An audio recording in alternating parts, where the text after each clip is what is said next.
I've been travelling for about 20 years now, and whilst I've always dreamt of finding a home, somehow the call of the road always seems stronger. And not that I haven't tried a few times. It was about 7 years ago now, the last time I tried. I met this blonde German girl at a festival, and yeah, we fell in love. And she took me home with her to Berlin. And I really tried to live the domestic life. We got an apartment together, and I found a job teaching English. We had a dishwasher, a cat, and after only a few weeks, I began to struggle with a life of routine, waking up to an alarm clock. But as my girlfriend patiently reminded me, love came at the price of responsibility. And for every action, there was a consequence. But I even had to sit down when I went to pee. It was a long, dark winter, as winters in Berlin often are. And at times it felt to me like the walls were closing in on us. And I forgot what sunshine even felt like. So on the first sunny weekend of spring, I suggested to my girlfriend we go for a walk in the forest. Well, she couldn't make it. She had an exam on the Monday. Responsibilities. But she agreed maybe it would be good for us to spend a little bit of time apart. And she arranged for me to go walking with a few friends of hers, 4 German engineering students. Well, I turned up and saw straight away they had all the gear. Waterproof jackets and waterproof trousers, good hiking boots, maps, GPS devices, those funny walking sticks. And they looked at me in my torn denim jacket with the holes in my trainers, and they smiled, but you could see they were wondering just what kind of idiot they'd been left with here. And they were nice enough, but we didn't really have much in common. And my idea of walking, for instance, is just to pick whichever path seems most interesting. But they told me, no, they had the whole thing worked out. They knew exactly which trails we would take, where we would rest, how long each segment would take. And as it turned out, we didn't have so much to talk about. After a while, they started talking in German, and I just kind of followed along behind. Every now and then, they would check to see if I was still there, much as if I was a stray dog wandering along behind. I must admit I was kind of amused when their maps let them down. And the trail we were supposed to take was all overgrown with brambles. They had a quick consultation, German, and they told me not to worry, there was an alternative route we could take that would only put us 12 minutes behind schedule. Thing was, I quite liked the look of the overgrown path. And my suggestions that we just kind of hack our way through were met with polite smiles and then genuine exasperation. So don't worry, I'll just meet you back at the car. Behind me I heard, German. And eventually they agreed and hurried off on the other path, as they were already falling more minutes behind schedule. And it was their loss.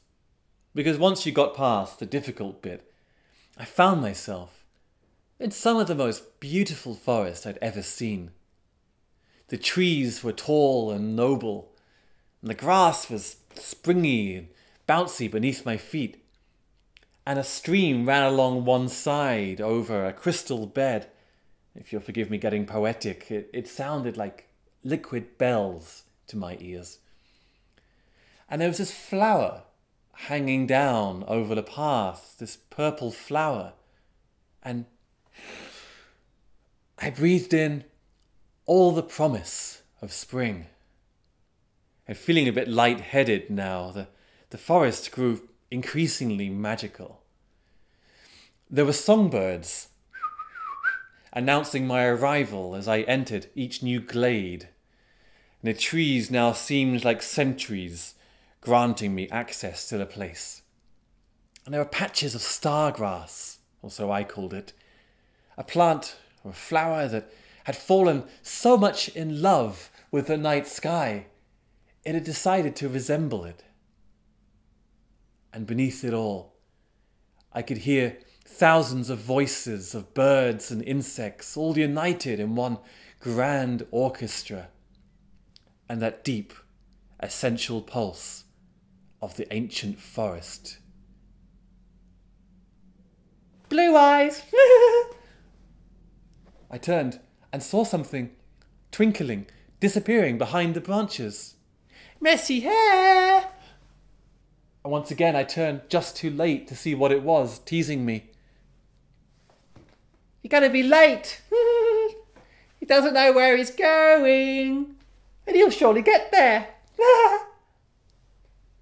I gave up trying to catch what it was that was calling me and just walked on the path, but out of the corners of my eyes I could see twinkling lights accompanying me as I walked. We went round a bend in the forest, and up ahead there was a big pile of rocks some 20 meters high and a great shining illumination at the top. Hurry up! You're late for your date! I scrambled up the rocks, as ordered, and when I came to the top, the light was so bright I had to shield my eyes for a few moments until it died down, and there, sat on a rock, with her feet dangling playfully in the air, and with sharp pointed nose and ears, a pouting mouth, and large restless eyes that seemed to drink me in, there sat a fairy. As I walked towards her, I felt myself shrinking in size until I was the same height as she was. And she jumped off the rock playfully, walked up to me and said, "You're late. Don't you know it's rude to keep a girl waiting?" So I didn't know I was supposed to blah, blah, blah, blah, blah. In Fairyland, there are no explanations. I took in her beauty, her pure white skin trailing down onto elegant shoulders and just one wing. What happened to your other wing? Did you lose it in a fight, or you don't know anything, do you? All fairies only have one wing. Well then, how do you... It takes two to fly. And her fingers stretched out, brushed across my skin, over my shoulder, and out onto a wing, extending from my shoulder blade like it had always been there. How did it... Blah, blah, blah, blah, blah. Let's go. She grabbed my hand and we started to run towards the edge of the cliff. We leapt out into the air and I braced myself for the terrible landing on the rocks below. But instead, something else happened. Our wings began to beat in unison, and moments later I found myself flying through the forest, hand in hand with a fairy, like I've been doing it all my life. I saw caterpillar kings in the high grass holding court before all of their subjects. I saw armies of marching ants cutting a path through the grass on their way off to war. And I heard crickets and grasshoppers on lily pad restaurants serenading the diners as they ate moonberries. And we swooped and looped through the air and burst up through the forest canopy just in time to see the sun going down in a blaze of glory. I turned towards the fairy at my side, 1,000 sunset colours reflected in her twinkling eyes. I don't know your name. Oh, that's okay. Well, fairies change their name every day. I think today I'll call myself Lala. And despite the magic of the moment, I felt a wave of disapproval stirring inside me. You change your name every day. That's not very responsible. She's very fairies responsible. Well, love comes at the price of responsibility. And, you know, for every action, there's a consequence. In Fairyland, there are no consequences, she said. She leaned forwards, and we kissed. If you've never kissed a fairy before, I don't think words can do it justice, but it was like I felt rivers flowing through me, songbirds on my tongue, stars being born on my lips. And when it was over, the sun had gone down and the moon and stars overhead began their follow-up act, and the roof of the forest glowed a vibrant green. And I knew that before I'd been a guest, now I had come home.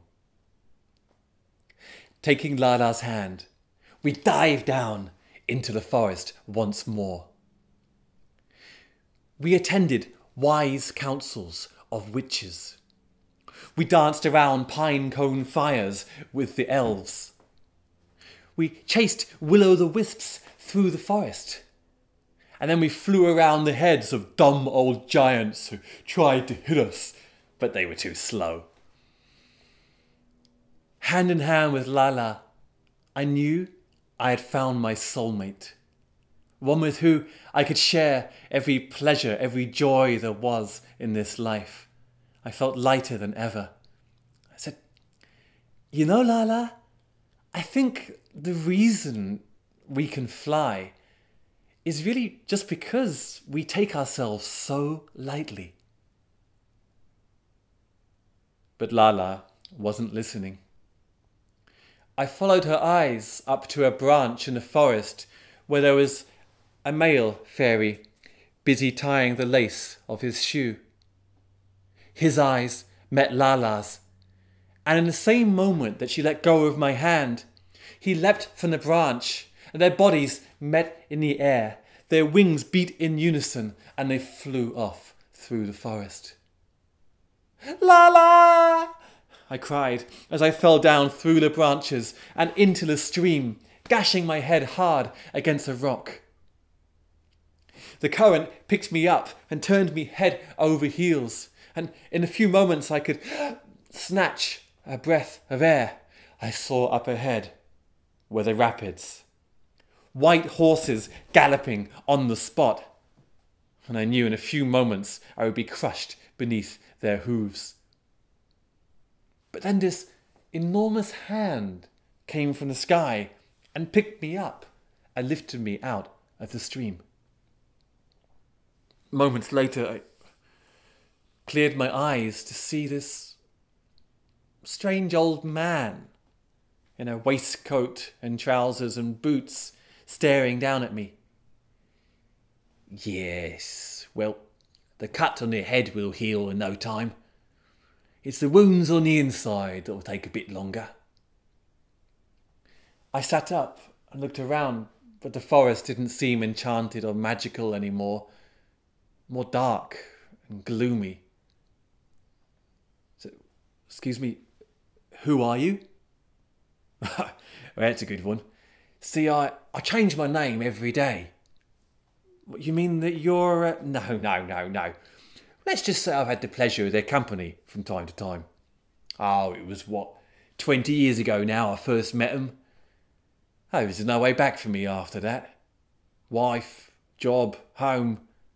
Gave it all up. Moved here to the forest and built myself a little cabin. Surprising how well you can get by on a diet of mushrooms and moonberries. Just then I felt a vibration in my jacket. And pulling out my phone, I saw it was my girlfriend calling me. I wasn't ready to face the outside world yet. But before I turned it off, I saw I'd missed 17 other calls. Biscuit bag. People, we're missing you. And the old man turned to walk off into the forest. If you ever do want to come back, don't worry about finding them. They'll find you. And he turned again, and just before he disappeared into the trees, I could have sworn that I saw a bulge in his jacket, exactly where a wing would be. I emerged from the forest to find 4 tired German hikers in the blue neon glare of a police car. The policeman took one look at me and the cut on my head and heard me say something about fairies before he called for an ambulance. After a night in the hospital, I knew better than to mention anything about my time in Fairyland. I said instead I'd fallen and hidden my head. Funnily enough, it was only my girlfriend who didn't believe that story. She took me home and we didn't say any more about it, but now I felt there was a distance between us, a gulf that would never again be crossed. And so she wasn't entirely surprised when a few weeks later she woke up to find me standing by the side of the bed with my backpack on and my guitar by my side. She got out of bed and walked me to the door, gave me a final kiss on the cheek. And I walked out into the Berlin streets and the chilly morning air, feeling lighter than I had done in months. See, Lala was only half right. A night in Fairyland had its consequences, after all.